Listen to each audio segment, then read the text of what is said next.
एकात्मक शासन व्यवस्था और संघीय शासन व्यवस्था में क्या अंतर होता है। जी हाँ, नमस्कार दोस्तों, मैं अमित कुमार मौर्य और आप देख रहे हैं Maurya technical support YouTube channel, जिसमें आपका बहुत बहुत स्वागत है। दोस्तों, अभी के समय में दुनिया में जितने भी देश हैं उनमें से अधिकतर देशों में या तो एकात्मक शासन व्यवस्था लागू है या फिर संघीय शासन व्यवस्था लागू है। लेकिन दोस्तों, क्या आप जानते हैं कि एकात्मक शासन व्यवस्था और संघीय शासन व्यवस्था में क्या अंतर होते हैं? अगर नहीं जानते हैं तो कोई बात नहीं, इस वीडियो को देखने के बाद आप इन दोनों के बीच के मुख्य अंतर को अच्छी तरीके से जान जाएंगे। तो दोस्तों, इस वीडियो में हम यही जानेंगे कि एकात्मक शासन व्यवस्था क्या होती है, संघीय या फिर संघात्मक शासन व्यवस्था क्या होती है, इन दोनों के बीच में क्या अंतर होते हैं और इनसे जुड़ी हुई सभी महत्वपूर्ण बातें जो हमसे परीक्षाओं में पूछी जाती हैं, वो सभी हम इस वीडियो में अच्छी तरीके से जानेंगे। तो चलिए वीडियो को शुरू करते हैं। शुरू करने से पहले एक छोटी सी गुजारिश कि अभी तक आपने हमारा चैनल सब्सक्राइब नहीं किया है तो सब्सक्राइब कीजिए Maurya technical support YouTube channel को, बेल आइकन दबाकर ऑल ऑप्शन को जरूर क्लिक करें, जिससे कि सभी नए वीडियोज़ की नोटिफिकेशन सबसे पहले आप तक पहुंचे। और वीडियो को लाइक करें, ज़्यादा शेयर करें और हमारे वीडियोज़ के बारे में, चैनल्स के बारे में जो भी सोचते हैं उसे कमेंट बॉक्स में ज़रूर लिखें। तो दोस्तों, सबसे पहले बात करते हैं एकात्मक शासन व्यवस्था की। एकात्मक शासन व्यवस्था, जिसे यूनिटरी गवर्नमेंट सिस्टम भी कहा जाता है। दोस्तों, एकात्मक शासन व्यवस्था वैसी शासन व्यवस्था है जिनमें कि उस देश की शासन व्यवस्था की सभी शक्तियाँ और कार्य एक ही सरकार में निहित होती है। यानी कि वैसे देश जहाँ पर एकात्मक शासन व्यवस्था है, वहाँ पर शासन व्यवस्था की सारी शक्तियाँ जो होंगी वो वहाँ की केंद्र सरकार के पास ही होती है, और वहाँ पर राज्य सरकार हो भी सकते हैं और नहीं भी हो सकती।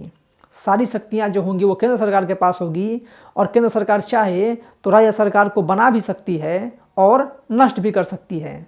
यानी कि वहाँ पर राज्य सरकार के पास कोई संवैधानिक शक्ति नहीं होती, या फिर राज्य सरकार को संवैधानिक रूप से नहीं बनाया होता है। उसको केंद्र सरकार चाहे तो बना भी सकती है और नष्ट भी कर सकती है। दोस्तों, ब्रिटेन, जापान और फ्रांस जैसे देशों में एकात्मक शासन व्यवस्था लागू है। वहीं अगर दोस्तों बात करें संघात्मक शासन व्यवस्था की या फिर संघीय शासन व्यवस्था की, तो इसको इंग्लिश में फेडरल गवर्नमेंट सिस्टम कहा जाता है। दोस्तों, संघात्मक शासन व्यवस्था वही शासन व्यवस्था है जहां पर कि शासन व्यवस्था की सभी शक्तियां और कार्य एक ही सरकार में निहित न होकर के, बल्कि संविधान के द्वारा अलग अलग इकाइयों में बांटा हुआ होता है। यानी कि यहाँ पर केंद्र सरकार भी होती है और राज्य सरकार भी होती है, और उन दोनों को संविधान के द्वारा अलग अलग शक्तियाँ दी होती है। यानी कि केंद्र सरकार के पास अपनी एक अलग शक्ति होती है, वो उन चीज़ों पर फैसले करता है या कानून बनाता है। राज्य सरकार की अपनी एक अलग शक्ति होती है, वो उन चीज़ों पर फैसला करता है और उन पर कानून बनाता है। जैसे कि भारत में दोस्तों जो है वो संघीय शासन व्यवस्था लागू है। यहाँ पर केंद्र सरकार भी होते हैं और राज्य सरकार भी होते हैं, और संविधान के द्वारा केंद्र सरकार को भी उसकी अपनी शक्ति दी हुई है और राज्य सरकारों को भी उसकी अपनी शक्ति दी हुई है। वहीं दोस्तों, जो संघीय शासन व्यवस्था वाले देश होते हैं उस देश में लिखित संविधान जरूरी है। यानी कि यहाँ पर लिखित संविधान होता ही है। वहीं दोस्तों, जो एकात्मक शासन व्यवस्था वाले देश होते हैं वहाँ पर लिखित संविधान हो भी सकता है और नहीं भी हो सकता। जैसे कि फ्रांस में लिखित संविधान है, जबकि ब्रिटेन में अलिखित संविधान है। वहाँ पर जो सारी शक्तियाँ होंगी वो केंद्र सरकार के पास ही होती है, इसलिए वहाँ पर लिखित संविधान की कोई खास आवश्यकता नहीं होती। जबकि जो संघीय शासन व्यवस्था वाले देश हैं वहाँ पर अगर लिखित संविधान नहीं रहेगा तो पता कैसे चलेगा कि कौन सी शक्तियाँ जो होंगी वो केंद्र सरकार के पास है और कौन सी शक्तियाँ राज्य सरकार के पास है।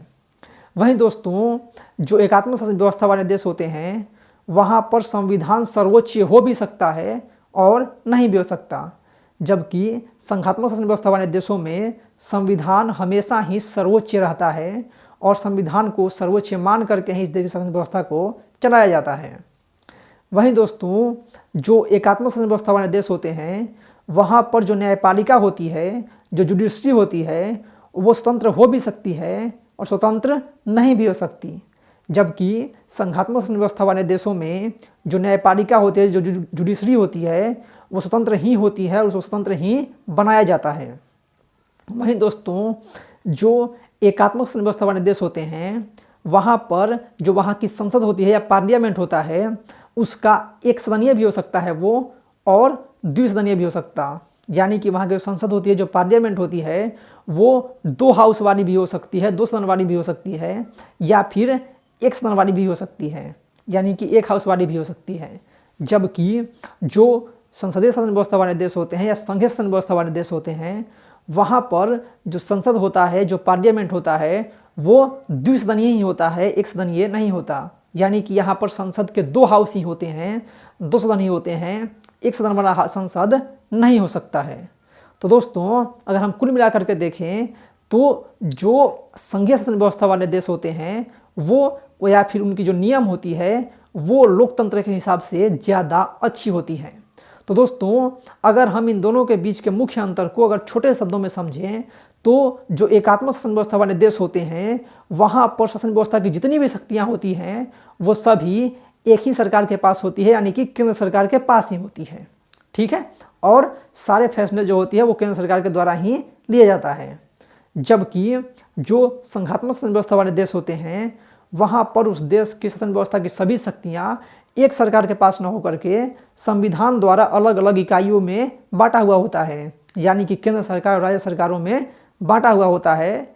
और केंद्र सरकार की अपने अधिकार होते हैं, वो अपने क्षेत्र में फैसले ले सकती है, जबकि राज्य सरकार के अपने अधिकार होते हैं, अपने विषय होते हैं और वो उन पर फैसले ले सकती है।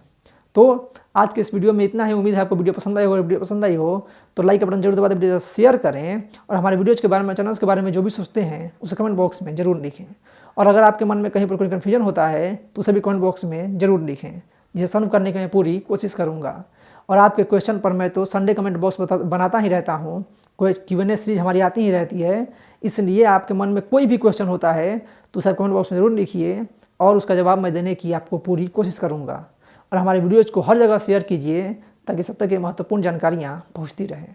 वीडियो को पूरा देखने के लिए बहुत बहुत धन्यवाद।